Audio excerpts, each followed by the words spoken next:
আর অন্যের অধিকার কোনোভাবে খর্ব করা যাবে না। সংবিধান পারমিট করে না। সংবিধানের স্পষ্টভাবে লেখা আছে, যারা অবহেলিত জনগোষ্ঠী, যারা শারীরিকভাবে অসুস্থ, প্রতিবন্ধী, তাদের জন্য বিশেষ কোটার আয়োজন আছে।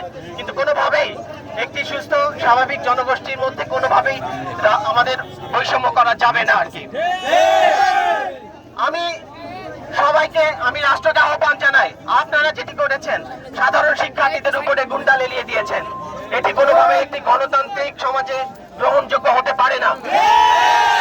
আমি আবার আহ্বান জানাবো, আমরা সবাই এদেশের নাগরিক, আমরা সবাই আমাদের স্বাধীন দেশের নাগরিক।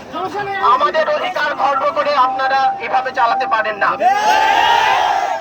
আমার বিশেষ অনুরোধ রইল, আপনারা ছাত্রদের কথা শুনুন, তাদেরকে আপনাদের প্রতিপক্ষ ভাববেন না।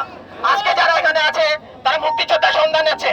আজকে এখানে যারা আছে তাদের কোনো রাজনৈতিক পরিচয় নেই, তাদের কোনো ধর্ম পরিচয় নেই। তারা আমরা বাঙালি, আমরা সবাই অধিকার প্রতিষ্ঠা।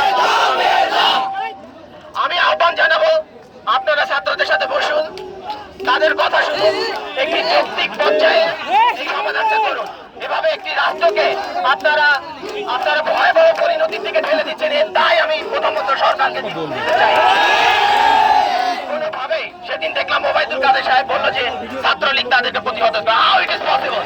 ওবায়দুল কাদের সাহেব, আপনি কি বাংলাদেশের কথা শুনুন, সাধারণ মানুষের